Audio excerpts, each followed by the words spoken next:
Hola amigos, amigas televidentes de todo el país, gracias por acompañarnos en esta entrega de Lo Público, donde escuchamos su voz permanentemente en nuestra emisión matutina, que es en vivo y en directo a través de la televisión pública. Usted puede llamarnos a las líneas de Ecuador TV, el 3970-813 y 3970-822. Escuchamos sus preguntas en vivo y en directo. Nuestro reprise en la noche, 19 horas, gracias a la audiencia que nos ve a través del TV Cable en CN+.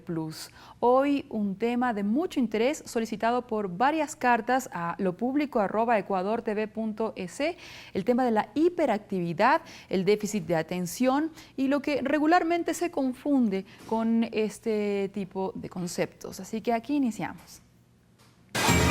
¿Se ha preguntado usted qué es la hiperactividad?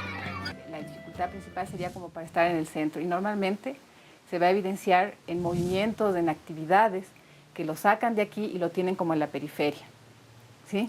Entonces a esto se debe que esté todo el tiempo moviéndose, ¿sí? Yéndose a los extremos, saliéndose de los límites.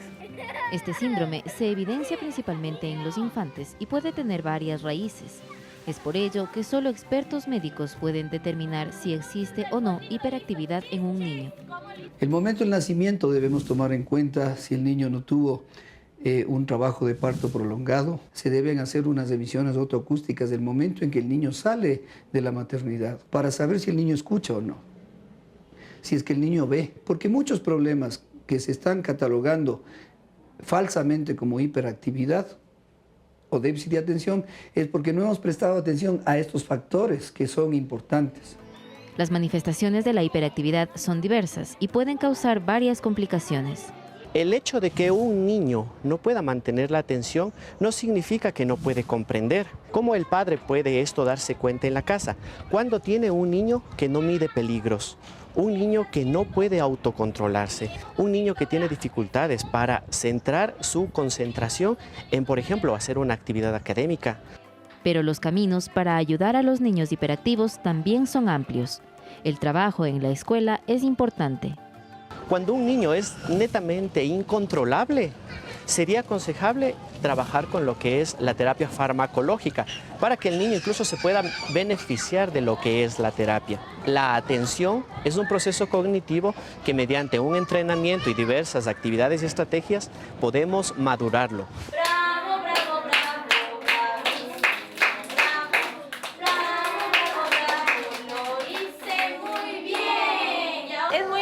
Trabajar con ellos en el orden, en la organización. Entonces, cuando ellos trabajan con este tipo de ejercicios de psicomotricidad, ellos tienen la oportunidad de fijar su atención en un solo estímulo. Siempre encontramos el interés cuando son actividades lúdicas, actividades que además de enseñarles, les divierte. Y esto generalmente es con canciones, con dinámicas. Es importante que tengan un horario porque así ellos se van acostumbrando, van asumiendo lo que es reglas. Vienen a veces de la casita donde no les gusta compartir o están acostumbrados a comer todo ellos solos. Entonces aquí lo que buscamos es, por ejemplo, tratar de que los niños compartan entre ellos su comida. Es necesario que padres y maestros presten atención a ciertos aspectos que no necesariamente responden a hiperactividad. Un niño que pertenece a una familia donde la depresión es la norma y la familia no se da cuenta, ¿sí? Va seguramente a ver que el niño que tiene una actividad normal es hiperactivo. Es un error pensar que los niños tienen que acoplarse a la escuela. La escuela es la que tiene que acoplarse a las edades evolutivas, a las fases de desarrollo de los niños y no al revés. Otra cosa que se deben hacer como padres, fijarse cómo están las relaciones familiares y el vínculo afectivo. Si usted da mucho afecto, mucho cariño y establece reglas claras en su hogar, no va a tener este problema. Para Lo Público, Carolina Chavezati.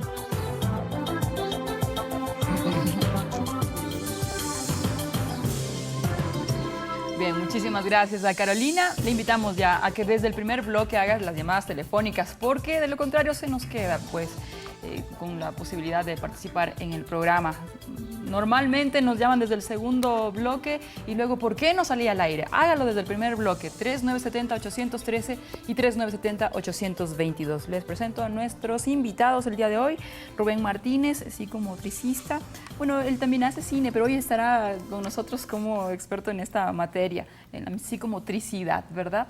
Nos interesan mucho las respuestas que nos pueda dar para darnos luces precisamente, sobre todo a las mamás, a los papás que están preocupados por este tipo de problemas que en la escuela inmediatamente se los rotula hiperactivo y ya. Mercedes Narváez está con nosotros, directora del Centro Infantil Caritas Alegres. Muchas gracias por acompañarnos. Y el doctor Marcelo Román, neuropediatra. Muchísimas gracias. Quisiera comenzar por el doctor Román, en el sentido de que nos aclare muy exactamente qué es la hiperactividad, qué es el déficit de atención y los otros problemas, no sé si de aprendizaje o de excesiva actividad o movimiento. Bienvenido. Muchas gracias. Sí, realmente el trastorno por déficit de la atención y con hiperactividad o sin hiperactividad es un trastorno que se caracteriza fundamentalmente por tres cosas. Primero, la atención dispersa. Si un niño no tiene los periodos de atención que corresponden para su edad, si uno siempre tiene que hacer relación en la atención respecto de la edad, porque esto es variable. La atención que puede prestar un niño pequeño no es igual a la atención que puede prestar un niño más grande o un adulto. Entonces, hay que hacer en relación a la edad. Ya, correcto. Segundo, puede o no puede haber hiperactividad. A veces se pone mucho énfasis en la hiperactividad, pero esto no es realmente lo más importante. De hecho, en algunos estudios que se han hecho, el tema de hiperactividad es lo menos importante, aunque sea lo más llamativo, porque esto se ve sobre todo en los chicos que son varones, que tienden a ser un poquito más inquietos y puede ser mucho más notorio. ¿Por qué ocurre más en los varones? El problema básico, seguramente por factores hormonales, medioambientales, hace que en general los varoncitos tiendan a ser más inquietos, en cambio las niñas tienden a ser más distraídas, es decir, a tener más el déficit de atención. Y la otra característica es la impulsividad. Así que esto es muy importante, es decir, son niños que no pueden controlar sus impulsos, que reaccionan súbitamente, sin medir consecuencias, sin tomar en cuenta qué daño pueden hacer a otros niños o a ellos mismos. ¿Pero hay grados de hiperactividad o simplemente se sí, por supuesto, sí, en todas estas cosas hay grados. Es muy importante que cuando se haga el diagnóstico uno se rija por criterios más o menos rígidos, porque si no puede llevar a un sobrediagnóstico. Si un niño que es inteligente, por su propia inteligencia, le lleva a ser un poco más inquieto, es más curioso, se mueve mucho más. Y uno puede pensar que ese niño es hiperactivo. Y no es así. ¿Sí? Ahora, cuando se lleva a los niños a un experto y se le dice, ¿sabe qué? Su hijo no es hiperactivo, tiene déficit de atención, ¿cómo debe uno reaccionar? Considerando que, por ejemplo, aquí en la información que muy gentilmente Pablo Martínez me ha proporcionado, se habla de también una inestabilidad emocional en los niños con hiperactividad, periodos de atención breve, inquietud motora y conductas impulsivas, tal y como lo ha hecho el doctor, pero esto afecta apenas a un 5-10% de la población infantil juvenil y tal cual, con mayor frecuencia en varones que en niñas. Entonces, ¿cuándo estamos hablando de déficit de atención o es sinónimo? Es lo mismo. Lo que pasa es que se subdivide, esto ya es más desde el punto de vista académico, pero la verdad es que el trastorno es déficit de atención y se subdivide de acuerdo con la prevalencia de alguno de estos síntomas, de estos tres síntomas básicos, se le subdivide al trastorno en tres grupos. Uno, los que tienen solamente el déficit de atención, pero no tienen hiperactividad ni tienen impulsividad. Dos, cuando tienen hiperactividad e impulsividad, pero no tienen mayormente déficit de atención. Y el tercer grupo que tiene todo, es decir, que tiene déficit de atención, que tiene hiperactividad y que tiene impulsividad. Esto es muy importante, pero lastimosamente, y perdone porque tengo un caso muy cercano, no está generalizado en la mayor cantidad de profesionales médicos a los cuales normalmente se acude. cuando a la madre le dicen en la escuela, lleve a su hijo y tráiganos un certificado del psicopedagogo de si tiene o no este trastorno, evidentemente uno va a este tipo de profesionales y lo que le recomiendan es que le ayude con las tareas de la casa, digamos, de la escuela, y otros consejos, pero no muy puntualmente sobre la clasificación que usted correctamente nos da. ¿Cómo hacer para estandarizar los diagnósticos? Hay criterios. Sí, hay un sistema de diagnóstico que se llama, bueno, hay varios, ¿no? Pero los que más se utilizan es el DSM-4, que es un criterio, son unos criterios rígidos. Entonces ahí hay los criterios para definir lo que es el déficit de atención, lo que es la hiperactividad y lo que es la impulsividad. ¿Ya? Este sistema ha recibido algunas críticas porque parecería que tiende a ser un sobrediagnóstico. Hay otro sistema que es de la OMS, que es un poquito más rígido y que es más restrictivo. ¿Ya? Sin embargo, el más difundido es el otro, ¿no? Es el DSM-4, que es el que está usando casi todo el mundo, en todas partes. ¿Cuáles son los profesionales médicos que deben abordar y diagnosticar estos En realidad, trastornos? el diagnóstico lo puede hacer algún profesional que tenga entrenamiento en el manejo de estos niños. Lo puede hacer un psicólogo infantil, lo puede hacer un psicopedagogo, lo puede hacer un neuropsicólogo, lo puede hacer un pediatra que tenga formación en estas cosas. Por supuesto, el psiquiatra infantil, el neurólogo pediatra. Es decir, el tema es que el diagnóstico tiene que también tomar en cuenta que tiene que descartar o diferenciar de otros trastornos que pueden ser más graves. ¿Cómo cuáles? Por ejemplo, definir si es que es un déficit de atención o si el niño tiene un tipo especial de epilepsia que se llaman ausencias. Entonces, por eso es que se recomienda que sea un médico el que en algún momento evalúe al niño, un médico que sea entrenado, obviamente, para que pueda hacer esta diferenciación.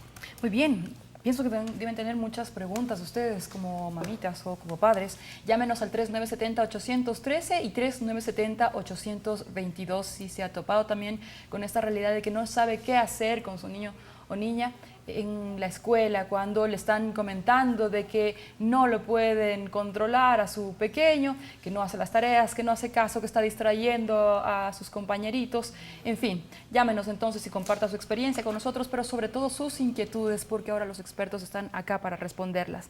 Vamos con Rubén Martínez y que nos dé desde la mirada de la psicomotricidad de qué manera se ofrecen terapias, si es el caso en este sentido o no. Bienvenida. Gracias, Marisabel. Bueno, realmente la psicomotricidad se utiliza desde ya un poco más de medio siglo en función de potenciar las capacidades de los niños, ¿no?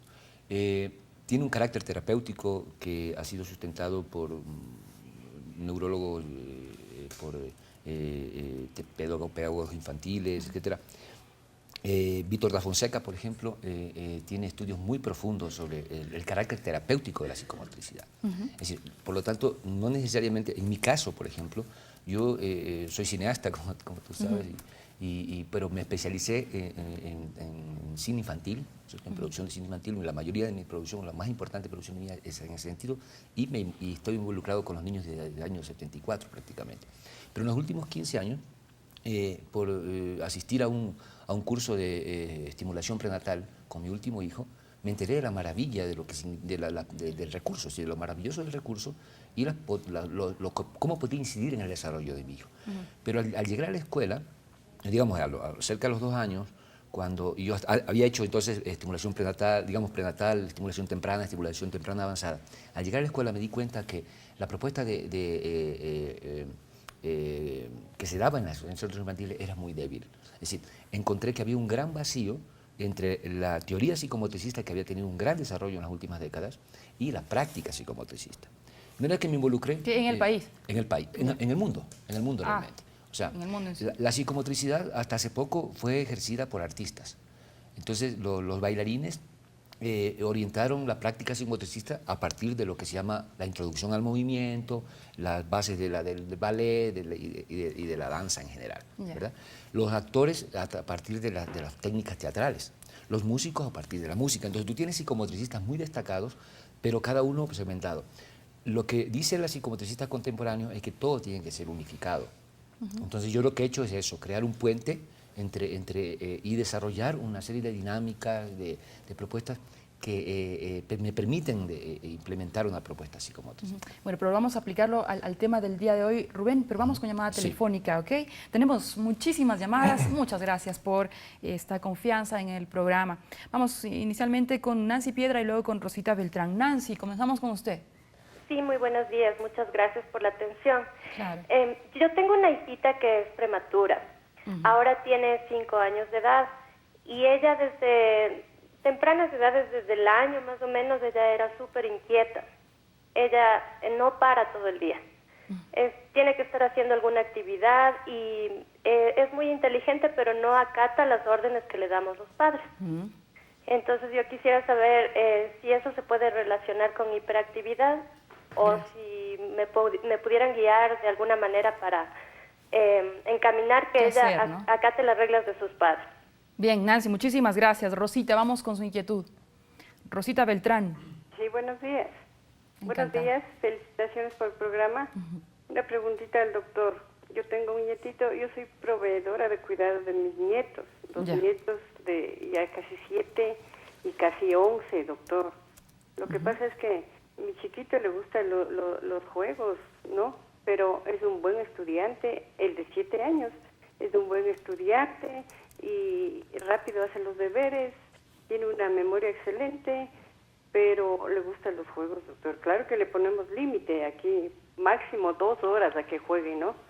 Pero mi otro nietito, doctor, igual es buen estudiante todo, sino que todavía se orina en la cama, doctor. Pero a ver, el de 11. El de 11, yo no sé qué es lo que le pasa, doctor. Se le trata bien, todo, ¿no? Pero en cambio sigue orinando, se le llevamos donde el doctor, el psicólogo, pero no pasó nada. 10 sesiones, que no sé qué, pero no pasa nada. Yo no sé qué problema tiene mi nietito, doctor. Ya, mi querida Rosita, ayúdeme. Muchas gracias. Comencemos con la pregunta de Nancy. ¿Sí? No tenemos súper clara, ¿no? Sí, la prematurez es uno de los factores de riesgo que se ha identificado para provocar el déficit de atención e hiperactividad. Entonces, los niños prematuros son niños que tienen que tener una observación mucho más cuidadosa porque tienen ya de por sí este riesgo. No todo niño prematuro hace el trastorno, pero es mucho más frecuente en los prematuritos. Y es frecuente también que no se obedezca a las normas por parte de, o sea, que haya una resistencia enorme, a veces hasta involuntaria de este tipo de niños a las reglas en la casa. Efectivamente, a estos niños les cuesta muchísimo seguir las órdenes, seguir las normas. Aparte que lo cuestionan todo, ¿no? Sí. Eso hace que su manejo a veces sea muy difícil dentro de la familia y en la escuela mucho más. Sí. Es muy importante que todos estos comportamientos por lo menos se observen en 2 ambientes diferentes. ¿Sí?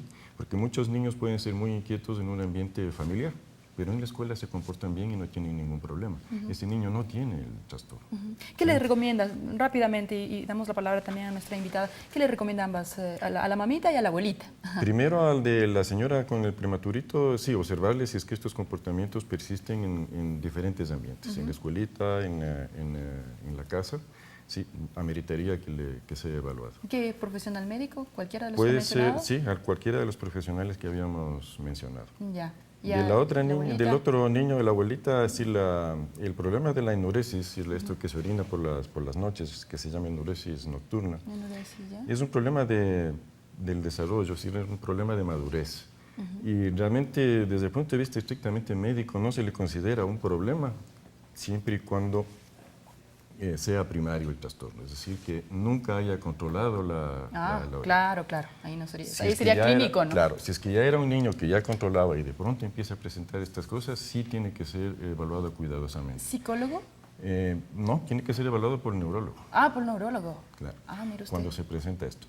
En los niños que nunca han controlado y que ya tienen 8, 9, 10 años y que todavía se orinan en la cama, simplemente es cuestión de esperar. Si no se considera realmente así una verdadera enfermedad hasta los, 14 años. Bueno, se nos está volando el tiempo. Mire usted qué importante esta temática, qué interesante. Comenzamos con usted, mi querida. Hemos privado un poquito de la palabra. Enseguida retornamos con más. Gracias por todas las llamadas telefónicas que tenemos. Estamos bastantísimos.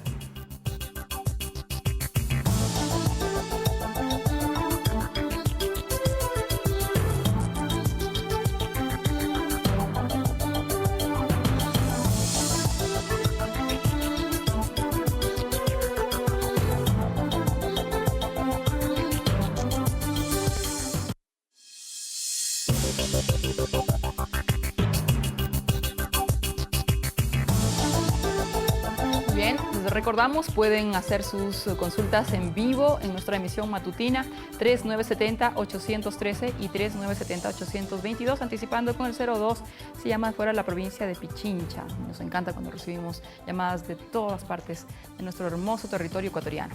Bueno, vamos a hacer contacto con Carolina Chávez. Ella se encuentra en el Centro Infantil Cometa Halley. Hola, ¿cómo estás, mi querida Carito? Cuéntanos cómo se aborda esta temática en un centro infantil como este que estamos visitando. Bienvenida. Así es, María Isabel, muy buenos días. Hemos venido a las primeras horas de clase y de actividad en el Centro Infantil Cometa Halley y esto se encuentra al norte de Quito. Vamos a dialogar precisamente con la directora de este centro infantil, ella es Rosy Quintana. Muy buenos días, Rosy. Por favor, coméntenos, ¿cuáles son básicamente las actividades que ustedes toman en cuenta para poder ayudar y también desarrollar mejor a los niños que tienen hiperactividad y el síndrome de atención dispersa? Bueno, con los niños de hiperactividad, en realidad no hemos tenido casos puntuales de hiperactividad, pero que hay tendencia a ello. Lo que nosotros hacemos es tratarles con mucho amor y desarrollar en ellos conciencia corporal. Como Rubén en el estudio les estaba explicando, o sea, definitivamente el control del cuerpo es específico para esto. Por ejemplo, ahora, ¿qué actividades son las que están desarrollando en este momento los niños y cómo es que esto les ayuda a ellos? Bueno, ellos están concentrando atención, están desarrollando el cuerpo. Ahorita es una canción en inglés en la que están topándose todas las partes de su cuerpo y vivenciando con ellas. Igual, si es que alcanzamos, haremos una actividad de gusto. Estamos observando el gusto el día de hoy en Cometa Halley. Perfecto, entonces vamos a escuchar un poco de la canción que está tomando la maestra. Sit down. Okay, everyone, sit down, sit down. Y ahora sí, sentaditos me van a enseñar, ¿ok? Everyone, show me your eyes. Eyes, Saraita. Eyes, eyes. Nose, nose. Clap, clap, clap. And shake, shake, shake. Wiggle your nose. Wiggle. Wiggle. Wiggle, wiggle, wiggle. Ears, ears. Mouth, mouth. Clap, clap, clap, and shake, shake, shake. Le vamos a preguntar a la maestra, muy buenos días, ¿en qué les ayuda esta actividad a los niños y también están tomando en cuenta lo bilingüe, el otro idioma? Claro, bueno, ahorita estamos viendo las partes del cuerpo porque estamos en una unidad del cuerpo. Entonces estamos ahorita viendo los organitos de la cara, tus ojitos, nariz, boca y orejitas. Y eso nos ayuda para que pues ellos se relacionen con el vocabulario en inglés de las partes del cuerpo. Perfecto, entonces María Isabel, no sé si tú tal vez tienes alguna pregunta en estudio para nuestra invitada Rosy Quintana y de lo contrario pues nosotros les vamos a dejar aquí a los niños y a las niñas para que sigan con sus actividades. Sí, gracias, Carito. De pronto sí nos pueda escuchar nuestra invitada allá. Bueno, hablábamos del control de los movimientos. No sé si es que ustedes tengan alguna posibilidad justamente de aplicar este tipo de, no sé si terapias o de comportamiento desde las proveedoras de cuidado para niños que tengan déficit de atención, si es que es del caso, y no los rechazan de plano, como ocurre en otros centros infantiles o instituciones educativas, en donde les dicen, ¿saben qué? Aquí hiperactivos no entran. Bueno, no la escuché claramente, pero entiendo un poco lo que usted me preguntó. Nosotros comenzamos este tipo de actividades desde los bebés. Tenemos niños desde los 3 meses y desde ese tiempo nosotros comenzamos con la psicomotricidad, que son movimientos corporales en los que se ayuda mucho con la respiración, el movimiento de las diferentes partes del cuerpo, conciencia corporal, mucho amor y también mucha firmeza, reglas claras. Los niños que han estado aquí desde muy pequeñitos hemos logrado disminuir completamente la tendencia a la hiperactividad. No hemos tenido casos puntuales de hiperactividad, pero sí de niños muy activos, para que de esa manera ellos han logrado concentrar atención. Muy bien, muchísimas gracias. Y lo valioso es que los pequeñitos van desde tempranas edades allí, pero quisiéramos consultarle también a Mercedes Narváez lo mismo, ¿verdad? Es, como decía en el reportaje una maestra, el niño, la niña la que tiene que acoplarse al sistema educativo o el sistema educativo a ellos. Realmente es el sistema educativo el que debe acoplarse. Nosotros como centros infantiles netamente debemos hacer es una situación de prevención, actividades de prevención, justamente para no llegar a estos parámetros. Y de ser así, pues, hablar con la familia, hacer un diagnóstico muy bien realizado por los expertos, como aquí decía el doctor, remitir a los expertos primeramente y luego de tener el diagnóstico definitivo del niño, hacer un diagnóstico también familiar. Es muy importante el entorno familiar y obviamente el entorno escolar. Y a partir de ahí sí comenzaríamos a hablar de una programación especial para poder abordar este tipo de situaciones. ¿El Centro Infantil Caritas Alegres trabaja con niños también desde 0 a 5 años? No, a partir del año 10 meses. Nosotros trabajamos a partir del año 10 meses y realmente jamás les tomamos una prueba de ingreso. Bienvenidos todos los niños con capacidades especiales, con necesidades especiales. Nosotros tratamos de investigar, nos ayudamos de diferentes factores y uno de esos, el principal, la psicomotricidad. Bien. Realmente, cuando yo conocí de las bendiciones de la psicomotricidad, pude tener contacto con Rubén y a partir de ahí trabajamos juntos y es hermoso ver cómo en todo tipo de discapacidades, no solamente hablando de la hiperactividad, sino en todo tipo de discapacidades. Bueno, realmente no es una discapacidad, pero sí es una limitación para el aprendizaje, sobre todo si hablamos del entorno escolar, en donde se está catalogando el hecho de que niños hiperactivos en este centro infantil o en esta escuela no entran, no son bienvenidos. Es importante pues también saber, conocer que sí es posible ayudarlos. Muy bien, tenemos muchas llamadas telefónicas, insisto, les queremos agradecer y pedir disculpas si no salen todas al aire, pero vamos con Digna Valdivieso, nos llama desde Esmeraldas, encantada, adelante. Buenos días, quería hacerle una... Mire, mi niño tiene 5 años, él está en el jardín y hace pocos días me dijo la profesora, la maestra de él, me dice, mire, dice, su niño está grosero, dice, y tras grosero está vago. Y tiene problemas como de aprendizaje, porque le pregunto, ¿qué te enseñaron en el jardín? Dice, no me acuerdo, mamita, dice, cuando me acuerdo te digo. No sé si será porque cuando yo le fui a dar a luz a él, el niño se me estaba pasando y tuvieron que ponerme oxígeno para poderlo dar a luz. Y ahorita el médico le mandó una vitamina para el problema de aprendizaje. Entonces quería saber ¿Y qué otros puedo hacer para que él...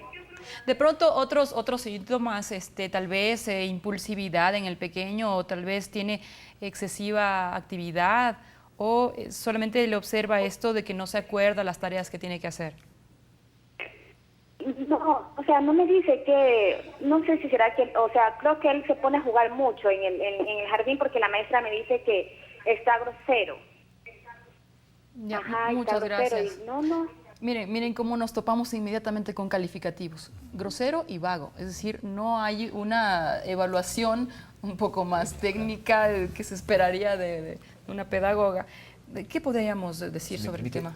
Bueno, la hiperactividad es multifactorial, ¿cierto? Son demasiados los factores, pero hay muchos factores sociales que en la actualidad se están considerando, como la herencia de una educación represiva, por ejemplo, en nuestros hogares, sí. El sistema educativo que no responde a las necesidades expresivas y de aprensión de los niños. Hay un crecimiento de la inteligencia ostensible de los niños. Y el mundo entero está en otra dinámica, ¿no? Es como que estamos en otro patín con los niños, por así decirlo de alguna manera. Exacto. Si es que recibe información del internet, del BlackBerry, que ya lo manejan tan bien, si es que están con estos juegos que ya utilizan, por ejemplo, distinguir, escaneando el movimiento en los videojuegos, es decir, tienen múltiples formas que vienen desde el exterior para desarrollar esa actividad que para los de la generación anterior y reanterior puede ser excesiva de plano. Y luego tenemos un sistema educativo muy sedentario. Es decir, 30 niños en un aula sentados en una silla repitiendo la L con la A, bla. Allí está el cambio de la psicomotricidad. No. O sea, ¿cómo es el control de los movimientos? Realmente el principio es muy básico. Dice, las capacidades mentales de análisis, síntesis, abstracción y simbolización se desarrollan a partir de la interiorización del esquema corporal.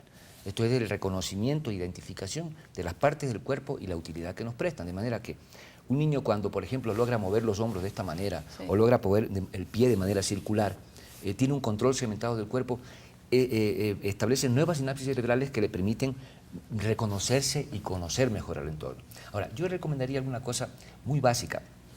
Las ondas cerebrales funcionan cuando funcionan entre 14 y 32 ciclos por segundo, se llaman ondas beta. Cuando las ondas cerebrales se aumentan, es decir, por la actividad o el estado del individuo, llegan a 32, provocan irritabilidad y son una de las causas de la hiperactividad, o digamos, se reflejan como hiperactividad. Uno de los recursos para disminuir la hiperactividad es la utilización de música inductora de ondas alfa, es decir, de disminuir las ondas cerebrales. ¿Ya? Vaya, es complejísimo y muy amplio, Rubén. No, ¿sabes qué? Rapidito, solamente una cosa. Pausa. Lo que pasa es que hay música en el internet, de Brian Singh, por ejemplo, que los padres, Brian Singh, B-R-A-I-N-S, sí. Aquí veía otras terapias con Mozart también, pero la música inductora de ondas alfa lo que hace es que disminuye el número de ciclos de ondas cerebrales, conduciéndolas a 14 a ondas alfa, y el niño se calma. Eso puede ser un recurso muy inmediato, ¿cierto? Y de fácil uso. Me encantaría también tener la opinión médica de nuestro experto, el neuropediatra que está con nosotros, el doctor Marcelo Román, cuando volvamos de la pausa, porque de lo contrario lo que se recomienda, y yo me resisto muy personalmente y perdónenme mi criterio, es ya la medicación de este conocido Ritalin o Rubifen, medicación asignada al tema de la hiperactividad. Con este tema, a ver si es que regresamos un ratito. Sus llamadas bienvenidas, 3970-813 y 822.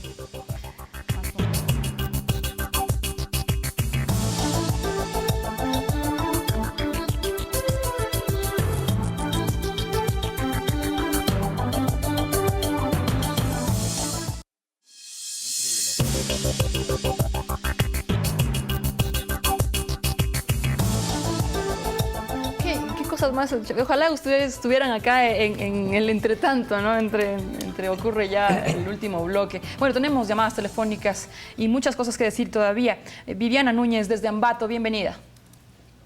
¿Cómo está? Muy buenos días. Hola, querida. ¿Sabe Adelante. que yo tengo un problema con mi niña de 5 años, 8 meses? Niña. ¿Sabe qué? Ella todavía no habla bien las palabras. Ay, mi vida. Pinta por pintar. Y se olvida las cosas de la escuelita. A veces le digo, ¿qué te mandaron de tareas? Y dice, bien, mami. No me dice nada más. Entonces, eso quiero saber qué me diga el doctor. Tranquila. Vivi, preciosa. Tranquila, mi querida. Ya, a ver si es que le retomamos ya mismo. Respira un poquito, corazón, toma un poquito de agüita y ver si es que nos dice un poco más. Si es que el tema también pasa por una excesiva actividad, si tiene que ver con el asunto de hoy, ¿verdad? Vamos con Gloria Añasco de Quito. Buenos días. Mi problema es el siguiente. Yo tengo hijos gemelos. El primer hijo, él es súper centrado, es muy estudioso, o sea, es bien atento en todo. Cuidado pero con favoritismos. El segundo bebé, en cambio, él es como depresivo, no le gusta jugar, no le gusta salir y tiene problemas de aprendizaje, o sea, no atiende en clase, no sabe qué han hecho. Y dice la profesora que no es que sea hiperactivo, sino que no quiere, en cambio se pone triste en el grado, no quiere participar, no quiere absolutamente nada. Ya, entonces no es que tiene excesiva actividad, Gloria. No, es en cambio súper como depresivo. Ya, bueno, también hay otro hipoactivo, ¿no? Bien, qué importante. ¿Podemos volver un ratico a Viviana? Vivi, ¿está por ahí? Sí, estoy escuchando. Ya, mi hija, a ver, cuéntenos, es que ¿Sabe también... que mi hija también no capta las cosas? O sea, se le dice, a ver, dígame las vocales, ella no me dice. En cambio le digo, a ver, páseme la A, páseme la B, ella me pasa. Pero en cambio ella no me pronuncia las cosas. ¿Tiene excesiva actividad, tal vez? En la casa sí, pero llega a la escuelita y ni le saluda a la profesora, ni nada. Se arriba en un rincón bueno, y ya. Y puede haber otras causas. Muchas gracias, Viviana. ¿Le gustaría de pronto interpretarlo para nuestra amiga Viviana? ¿Qué podría ocurrir? A mi forma de ver, realmente no estaríamos enfrentando una situación de hiperactividad. Más bien, de pronto, estimular sus facultades mentales superiores en base a diferentes juegos, diferentes terapias, y una excelente alternativa, insisto, a la psicomotricidad, porque es una terapia de movimiento, es una terapia lúdica, que gusta más a los niños. Y bueno, ojo, no es una terapia netamente infantil, ¿no? Es una terapia como para nuestra edad, como para ancianos, realmente... Pero también hay que indagar qué está pasando en la escuela, de pronto no le gusta ir por alguna razón. Bueno, es muy importante, como dije hace un momento, hacer un diagnóstico del entorno del niño, de la niña, ¿no? Primeramente familiar, luego escolar. Es muy importante. Muy bien, y Gloria Añasco en cambio nos hablaba de que ocurre que tiene episodios depresivos el pequeñito.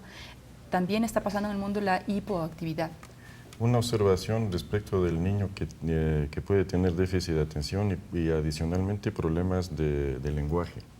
Es un niño que tiene que ser evaluado con mucho más cuidado por el riesgo de que esté presentando un trastorno que se encuadraría dentro de lo que se conoce como espectro autista. Entonces, mire usted. estos niños que tienen dificultades en el uso del lenguaje, en el desarrollo del lenguaje, tienen que ser evaluados muy especialmente. ¿Neuropediatría sí. Es posible que un niño que tiene déficit de atención se atrase un poquito en el lenguaje porque no pone atención a las palabras, no pone atención a cómo pronunciamos y puede tener un ligero retraso en su desarrollo del lenguaje. Pero si ya tiene más cosas y ya no hace un uso adecuado del lenguaje, sí, ojo con ese niño, si realmente necesita una evaluación más cuidadosa. Rubén, ¿quisieras aportar a este tema también? El tema de la hipoactividad, que también lo topamos, ¿no? Sí, el asunto es lo contrario, hiperactividad, demasiada actividad. Lo otro es más bien... sí, una actitud sedentaria y casi como alejada del mundo, ¿no? Es decir, hay muchos niños, hoy se están confundiendo mucho, se está diagnosticando mucho a niños con Asperger, que es un autismo leve, sin serlo.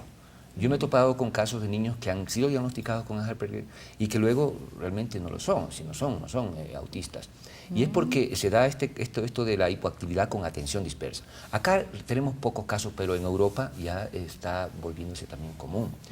Y claro, el problema... que lo social también afecta, ¿no? Sí. Y ya mismo lo comentamos. El problema con los niños es que cada día nacen más inteligentes. La mayoría de los niños hiperactivos son niños con un coeficiente intelectual superior al normal. Sí, sí. Que no tienen una, digamos, posibilidad de viabilizar sus necesidades expresivas y perceptivas. Entonces yo creo que más que preocuparse de que si el niño aprende o no las vocales, lo que habría que hacer es canalizar las inquietudes del niño, la necesidad de aprendizaje del niño. Es decir, si el niño no puede... O adaptarse a esas necesidades. Por ejemplo, pásame la A, pásame la E, y la niña trae inmediatamente, pero si es que tiene que decirlo en orden y no lo hace, bueno, probablemente sea otra forma de aprendizaje la que tiene. O descubrir su potencial, exacto, ¿no? Justamente tomando mano de lo que son las inteligencias múltiples. Descubrir cuál es el potencial de este niño, porque no necesariamente es que tienen una situación de coeficiente intelectual bajo, de ninguna manera. Pues, a veces todo es lo contrario. Se nos acabó el tiempo, lastimosamente, 30 segundos para cada uno en conclusiones, y me encantaría que nos recuerde el doctor cómo es que estamos expuestos también en esta era actual los niños que desde muy temprana edad ven televisión, y evidentemente ya los contenidos de televisión son muy volátiles, con una rapidez de movimiento. ¿Puede estimular, me decía, la hiperactividad? ¿Sí? Sí, el niño que está expuesto desde muy temprana edad a la televisión y a estos juegos electrónicos en donde hay mucho movimiento dentro de la pantalla, es un niño que puede desarrollar dificultades con la atención. Si la pantalla de televisión es algo que roba, entre comillas, la atención. Totalmente. Pero dentro de la pantalla la atención se va dirigiendo de una cosa a otra constantemente. Y el cerebro puede desarrollar pues distintas capacidades. Se acostumbra a funcionar así, sin control, a dirigir la atención de una cosa a otra. Me faltó esta parte del Ritalin y el Rubifen, esta medicación que se suele asignar. ¿Es recomendable o más bien se tiene mucho cuidado? En los que realmente el trastorno por déficit de atención e hiperactividad es severo, definitivamente la medicación tiene que ser considerada. Pero cuando es severo. Pero uno tiene que ser cuidadoso en la selección del paciente que realmente lo requiere. No todo niño que tiene déficit de atención o a quien se le diagnostica de trastorno por déficit de la atención necesita la medicación. Pero me gustó muchísimo también estas recomendaciones. Una correcta alimentación y nutrición puede ayudar. Por ejemplo, un régimen alimentario libre de conservantes y colorantes mejora drásticamente el comportamiento del menos el 50% de los niños con trastorno de déficit de atención. Bien, las conclusiones de nuestros panelistas. Sí, realmente, como usted acaba de decir, la nutrición es muy importante. Este trastorno lamentablemente no es conocido en su mayoría y nuestra labor como maestros puede ser más bien dar a conocer a los padres que no se desesperen, sino más bien que pueden ellos ayudar. Son parte fundamental para poder ayudar a los niños y nosotros como maestras desde luego también descubriendo, como decía hace un momento, las potencialidades que sí puede tener ese niño y que pueden ser muchas. Pero no los dejemos solos, ¿verdad? Sí, si es sí. que están así simplemente a su suerte en las aulas, probablemente puedan ser rechazados desde los compañeritos hasta las maestras, hasta los dobes, que normalmente no tienen, pues, como he podido apreciar ya en varias escuelas, la experticia suficiente para dar con la responsabilidad del sistema educativo a adaptarse, incluir, aceptar y ayudarles a los pequeños. Sí, yo creo que hay dos cosas fundamentales. La una es no pretender desconocer la existencia de la hiperactividad y confundirla con casos clínicos, ¿no es cierto?, que exigen otro tratamiento, y no aceptar que hay niños hiperactivos que requieren, por lo tanto, una atención especial, ¿sí?, habilitar sus potencialidades, por una parte. Por otra parte, creo que es muy importante el afecto. Es decir, definitivamente uno de los problemas que yo he percibido en los niños con este tipo de variables de hiperactividad, porque hay casos de hiperactividad aparentemente no visibles, digamos, no es un niño que se lanza contra las paredes, pero es un niño que no se concentra, por ejemplo. No logra grado de concentración. Yo en mi clase... Y si no, mira, y cuando no obedece las reglas, la maestra ya simplemente empieza a rechazar. Sabe que ya no quiero hacerme cargo. Sí, y le deja, ¿no? Pero entonces, el afecto, el afecto es muy importante, la consideración del ser. Lo que más afecta es el afecto. Claro, y el respeto. El afecto, la autoestima, la firmeza en el manejo. Más que la violencia, la firmeza, pero no hay que confundir la firmeza con la violencia, ¿no? Exactamente.